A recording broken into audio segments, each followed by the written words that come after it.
আসসালামু আলাইকুম ওয়া রাহমাতুল্লাহি ওয়া বারাকাতুহু। প্রিয় ছাত্র ছাত্রীবৃন্দ, সকলকে আন্তরিকভাবে অভিনন্দন এবং শুভেচ্ছা জানাচ্ছি। অনলাইন ক্লাসে আমি মোহাম্মদ নুরুল আমিন, সহকারী মৌলভী শিক্ষক, নান্দিয়া সাঙ্গন আদর্শ দাখিল মাদ্রাসা, শ্রীপুর, গাজীপুর, তোমাদের জন্য ষষ্ঠ শ্রেণীর আল আকায়েদ ওয়াল ফিকাহ পাঠ্যপুস্তকের ৪র্থ অধ্যায় থেকে পাঠ নিয়ে উপস্থিত হয়েছি। আজকে তোমাদের সামনে যে বিষয়ে পাঠদান করব সেই বিষয়ের শিরোনাম হচ্ছে সলাতের আহকাম। আজকে পাঠের শিরোনাম হচ্ছে সলাতুল আহকাম, সলাতের আহকাম। আমরা সকলে মুসলমান, তোমরা মাদ্রাসায় লেখাপড়া করতেছ, তোমরা সকলেই ইসলামের সকল বিধিবিধানের উপর প্রতিষ্ঠিত আছো। তো ইসলামের যে বিধিবিধান রয়েছে, মুসলমানের উপর যে কর্তব্য রয়েছে, সেই কর্তব্যের সর্বপ্রথম কর্তব্য হচ্ছে সলাত। সর্বপ্রথম দায়িত্ব হচ্ছে সলাত প্রতিষ্ঠা করা। তো আজকের তোমাদের সামনে যে সলাতের সম্পর্কে আলোচনা করা হবে, এই পাঠ থেকে তোমরা যে বিষয়গুলি জানতে পারবে সেগুলো হচ্ছে সলাতের পরিচয়, ফজিলত, সলাত কার উপর ওয়াজিব, ফরজ, সলাতের আহকাম আরকান সমূহ, সলাতের ওয়াজিব কাজ সমূহ, সলাতের মাকরু কাজ সমূহ, 5 ওয়াক্ত সলাতের সময়সমূহ, সলাতের নিষিদ্ধ সময়সমূহ, সলাতের মাকরু সময়সমূহ, 5 ওয়াক্ত সলাতের নিয়ত সমূহ, 2 রাকাত সলাত আদায়ের পদ্ধতি। সুপ্রিয় ছাত্রছাত্রীবৃন্দ, আমি আজকে একে একে তোমাদের সামনে আজকের পাঠের বিশ্লেষণ শুরু করতেছি। প্রথমত সলাতের পরিচয় তোমাদের সামনে তুলে ধরতেছি। সলাত আরবি শব্দ, আরবি ভাষা থেকে সলাত নেওয়া হয়েছে। আল্লাহ রাব্বুল আলামিন পবিত্র কোরআনে ইরশাদ করেছেন, আকিমুস সালাত ওয়া আতুজ যাকাত, যে তোমরা সলাত প্রতিষ্ঠা করো, যাকাত প্রদান করো। তো পবিত্র কোরআনে সলাত কে সলাত হিসাবে উল্লেখ করা হয়েছে। আর আমরা সাধারণত সকলে নামাজ হিসাবে আমাদের কাছে পরিচিত। নামাজ শব্দটি ফার্সি ভাষা থেকে আনা হয়েছে। এই ফার্সি ভাষা থেকে বাংলা ভাষায় এটা প্রবেশ করছে। তো বাংলা সলাতের বাংলা অর্থ হচ্ছে দোয়া, রহমত, ইস্তেগফার, তাসবিহ ইত্যাদি। সলাতের বাংলা অর্থ হচ্ছে দোয়া, ইস্তেগফার, তাসবিহ ইত্যাদি। সলাতের সংজ্ঞা, সলাতের পারিভাষিক সংজ্ঞা বা শরীয়তের পরিভাষায় সলাত কাকে বলে? সলাত এমন কিছু সুনির্ধারিত কথা ও কাজ বিশিষ্ট ইবাদত, সুনির্দিষ্ট কথা ও কাজ বিশিষ্ট ইবাদত, যাহা তাকবীরের মাধ্যমে, আল্লাহু আকবার বলে তাকবীরের মাধ্যমে শুরু হয় এবং সালামের মাধ্যমে শেষ করা হয়। এটাকে বলা হয় সলাত। অন্যভাবে যদি বলা হয় তাহলে শরীয়তের নির্ধারিত নিয়মে নির্দিষ্ট কতগুলি কাজ যা তাকবীরের মাধ্যমে শুরু করে সালামের মাধ্যমে শেষ করা হয় তাকে সলাত বলা হয়। সলাত সম্পর্কে সূরা নিসার 103 নম্বর আয়াতে আল্লাহ রাব্বুল আলামিন বলেন, ইন্নাস সলাতা কানাত আলাল মুমিনিনা কিতাবান মাওকুতা, যে আল্লাহ বলেন, হে মুমিনগণ, তোমাদের জন্য নির্দিষ্ট সময়ে সলাত আদায় করা ফরজ করেছি। সলাত নির্দিষ্ট সময়ের সাথে আদায় করা ফরজ। সলাতের গুরুত্ব ও ফজিলত। সলাত ইসলামের দ্বিতীয় স্তম্ভ। দৈনিক 5 ওয়াক্ত সলাত আদায় করা প্রত্যেক বালেগ মুসলমান নরনারীর উপর ফরজ। আল্লাহ রাব্বুল আলামিন বলেন, ওয়াকিমুস সালাত ওয়া আতুজ যাকাত ওয়ারকাউ মা'আর রাকিন, হে মুমিনগণ, তোমরা সলাত প্রতিষ্ঠা করো, যাকাত প্রদান করো, রুকুকারীদের সাথে রুকু করো। সূরা বাকারা 43 নং আয়াত। রাসূল সাল্লাল্লাহু আলাইহি সাল্লাম বলেন, উবুদু রাব্বাকুম ওয়া সাল্লু খামসাকুম ওয়াসুমু শাহরাকুম ওয়া হাজ্জু বাইতু রাব্বিকুম ওয়া দুউ যাকাত আমালাকুম তাইয়্যিবাতু বিহা আনফুসাহুম তাদখুলুল জান্নাত। হে আমার প্রিয় উম্মতেরা, তোমরা কি করো? উবুদু রব্বাকুম, তোমাদের রবের আনুগত্য করো, রবের ইবাদত করো। আর ইবাদতগুলি কিভাবে করবা? সাল্লু খামসাকুম, দৈনিক 5 ওয়াক্ত নামাজ আদায় করবা।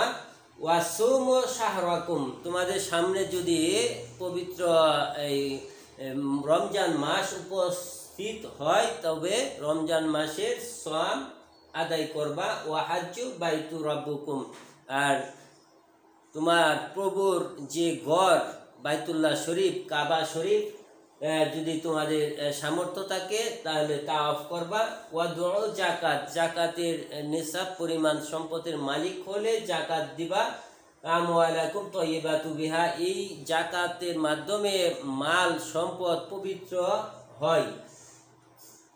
তাদখুলুল জান্নাত, তাহলেই তোমরা জান্নাতে প্রবেশ করতে পারবা। আর যদি এই কাজগুলি না করো তাহলে জান্নাতে যাওয়া তোমাদের জন্য কঠিন হবে। 3, সালাত দিনের খুঁটি। আর সালাতু ইমাদুদ্দিন, 3 নম্বর সালাতের গুরুত্বপূর্ণ বিষয়ের 3 নম্বর হচ্ছে সালাত হচ্ছে দিনের খুঁটি। রাসূল সাল্লাল্লাহু আলাইহি সাল্লাম বলেন as-সালাতু ইমাদুদ্দিন। 4, সালাত সর্বোত্তম ইবাদত। 5, হিসাব গ্রহণের সালাত আগে। 6, যার সালাতের হিসাব ভালো হবে তার অন্যান্য আমলের হিসাবও ভালো হবে।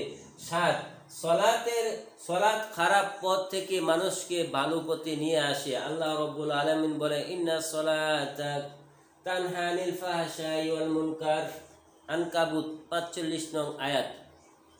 ইন্নাস সালাতা তানহা আনিল ফাহশাই ওয়াল মুনকার, নিশ্চয়ই সালাত মানুষকে খারাপ রাস্তা থেকে, যে রাস্তা শয়তানের রাস্তা, সেই রাস্তা থেকে মানুষকে ভালোর পথে নিয়ে আসে, আল্লাহর পথে, আল্লাহর প্রিয় বান্দাদের পথে নিয়ে আসে। অতএব আমাদেরকে যদি ভালো হইতে হয়, আল্লাহর প্রিয় বান্দাদের কাতারভুক্ত যদি হইতে চাই তাহলে আমাদের নিয়মিত 5 ওয়াক্ত সালাত আদায় করা আমাদের জন্য অত্যন্ত জরুরি। সালাত কার উপর ওয়াজিব? সকলের উপর না, কিছু কিছু মানুষের উপর সালাত আদায় ওয়াজিব বা ফরজ। সালাত ফরজ হওয়ার জন্য 5টি শর্ত রয়েছে। 1 নম্বর, মুসলমান হতে হবে। মুসলমান ছাড়া, আল্লাহর আনুগত্য বান্দা ছাড়া অন্যান্য ধর্মাবলম্বী যারা আছে তাদের উপর সালাত ফরজ নয়। 2, প্রাপ্তবয়স্ক হতে হবে। অপ্রাপ্তবয়স্ক নাবালক তাদের উপর সালাত ফরজ নয়। ছেলে মেয়ের বয়স যখন 7 বছর হয়ে যাবে তখনই পিতামাতার উপর কর্তব্য যে তাদের ছেলে মেয়েদেরকে নামাজের জন্য অভ্যস্ত করা। যখন 10 বছর হয়ে যাবে তখন তাদেরকে নামাজের জন্য মারপিট করা পিতামাতার উপর ওয়াজিব। 3, বুদ্ধিমান হতে হবে। অজ্ঞান, পাগল, নেশাগ্রস্ত এরকম মানুষের উপর, এরকম ব্যক্তির উপর সালাত ফরজ নহে। 4, মহিলাদের অপবিত্রতা হতে পবিত্রতা হতে হবে। হায়াস নেফাস কালে মহিলাদের উপর সালাত ফরজ নহে। 5, সালাতের ওয়াক্ত হতে হবে। যে কোনো সময় যদি সালাত আদায় করতে চাই তাহলে আদায় হবে না। সালাতের নির্দিষ্ট ওয়াক্ত আছে, নির্দিষ্ট ওয়াক্তের সাথে সালাত ফরজ, নির্দিষ্ট ওয়াক্ত মোতাবেক সালাত আদায় করতে হবে। কাফির মুসলমান হলে, নাবালক বালেক হলে, পাগল সুস্থ হলে, মহিলারা পবিত্র হওয়ার সাথে সাথে যদি কোনো ওয়াক্তের সালাতের তাকবীরে তাহরিমা বাঁধার সময়টুকু থাকে তাহলে তার উপর ওই ওয়াক্তের নামাজ ফরজ। মাসলা হচ্ছে কাফির যদি মুসলমান হয়, কোনো নাবালক যদি বালেক হয়ে পড়ে, কোনো পাগল অসুস্থ ব্যক্তি যদি সুস্থ হয়, মহিলারা এই হায়েস নেফাস থেকে মুক্ত হয়, তাহলে ওই যে সময় এই পরিস্থিতিতে উপস্থাপন হইল, ওই সময়ের মধ্যে যদি তাকবীরে তাহরিমা বাঁধার সময়টুকু তার সামনে থাকে, তাহলে সাথে সাথে ওই ওয়াক্তের সালাত তার উপর ফরজ, ওই ওয়াক্তের সালাত আদায় করতে হবে। 4. সালাতের আহকাম সমূহ। প্রিয় শিক্ষার্থীবৃন্দ, আহকাম হচ্ছে যে কাজগুলি করা অবশ্যই কর্তব্য। সালাতের মধ্যে অবশ্যই কর্তব্য বিষয়গুলি হচ্ছে আহকাম হলো 7টি। 1. শরীর পবিত্র করা। ফাগসিলু ওয়াজুহাকুম ওয়া আইদিয়াকুম ইলাল মারাফিক। আল্লাহ রাব্বুল আলামিন বলেন, ফাগসিলু ওয়াজুহাকুম ওয়া আইদিয়াকুম ইলাল মারাফিক, তোমরা তোমাদের হাত মুখমণ্ডল দ্রুত করে তোমরা সালাতে যাও। 2. পোশাক এবং পরিধেয় কাপড় পবিত্র থাকা। আল্লাহ রাব্বুল আলামিন বলেন, ওয়াসিয়াবুকা ফাতাহির, হে নবী আপনি আপনার পোশাক পরিচ্ছদ পবিত্র করুন। 3. সালাত আদায়ের জায়গা পবিত্র থাকা। আল্লাহ রাব্বুল আলামিন বলেন, খুযু জিনাতাকুম ইনদা কুল্লি মসজিদ, তোমরা যে জায়গায় সালাত আদায় করবা তখন তোমরা সাজ সরঞ্জাম বা পবিত্র পরিচ্ছন্ন হয়ে সালাত আদায় করবা। 4. নারী পুরুষের ফরজ সতর আবৃত রাখা। 6. কেবলামুখী হইয়া দাঁড়ানো। ফাওয়াল্লু ওয়াজুহাকুম সাতরাহ। 6. নির্দিষ্ট ওয়াক্তে নিয়ত করা। ইন্নামা আমালু বিন্নিয়াত, রাসূল সাল্লাল্লাহু আলাইহি সাল্লাম বলেছেন। 7. ওয়াক্ত মতো সালাত আদায় করা। ইন্না সালাতা কানাত আলাল মুমিনিনা কিতাবান মাওকুতান, নিশ্চয় আমি মুমিনদের উপর সালাতকে নির্দিষ্ট সময়ের সাথে ফরজ করেছি। এখন সালাতের আরকান সমূহ, যে কাজগুলি নামাজের ভিতরে আদায় করা প্রত্যেকের জন্য জরুরি, সেই কাজগুলি হচ্ছে: 1. তাকবীরে তাহরিমা বলা, অর্থাৎ আল্লাহু আকবার বলে হাত কান পর্যন্ত উঠিয়ে হাত বাঁধা, নাভির নিচে বাঁধা। 2. কিয়াম করা, দাঁড়ানোর সমর্থ থাকলে দাঁড়ায়া সালাত আদায় করা। আল্লাহ তাআলা বলেন, ওয়াকুমু লিল্লাহি, তোমরা আল্লাহর জন্য দাঁড়াও। ওয়াকুমু লিল্লাহি কানিতিন।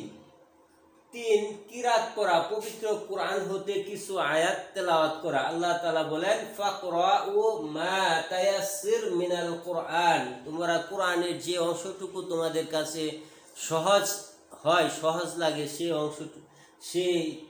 অংশ থেকে কিছু তেলাওয়াত করো। 4. রুকু করা। ওয়ারকাউ মা রাকিন, আল্লাহ তাআলা বলছেন যে রুকুকারীদের সাথে রুকু করা। 5. সেজদা করা। ওয়াসজুদু ওয়াউবুদু রাব্বুকা, তোমার প্রভুর জন্য সেজদা করো এবং ইবাদত করো। 6. শেষ বৈঠক করা।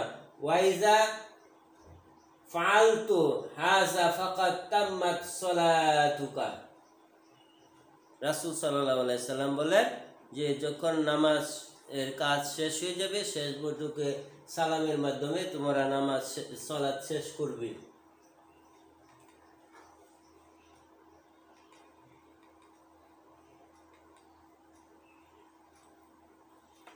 সুপ্রিয় ছাত্রছাত্রীবৃন্দ, আমরা জানি আল্লাহ রাব্বুল আলামিন বলেছেন, ইন্না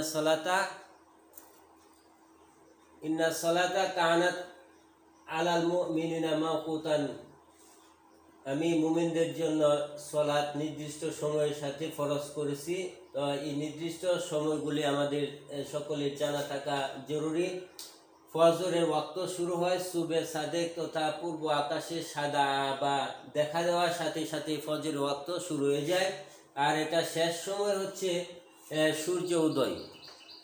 জোহরের ওয়াক্ত, সূর্য পশ্চিম আকাশে হেলে যাওয়ার সাথে সাথে জোহরের ওয়াক্ত শুরু হয়, আর এটার শেষ সময় হচ্ছে ইমাম আবু হানিফার মতে ছায়াই আসলি, অর্থাৎ প্রত্যেক বস্তুর ছায়া দ্বিগুণ হওয়া পর্যন্ত জোহরের ওয়াক্ত থাকে।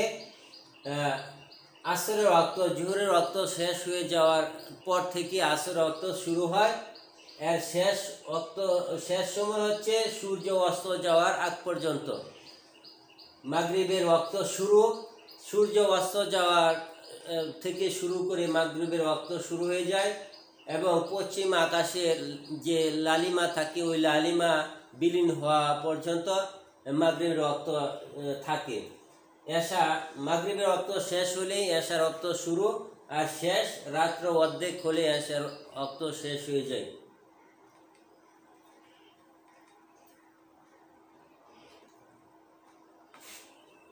শিক্ষার্থীবৃন্দ, আমরা যে সালাত আদায় করি, এই সালাতের মধ্যে কিছু কাজ রয়েছে যেগুলি আদায় করা ওয়াজিব।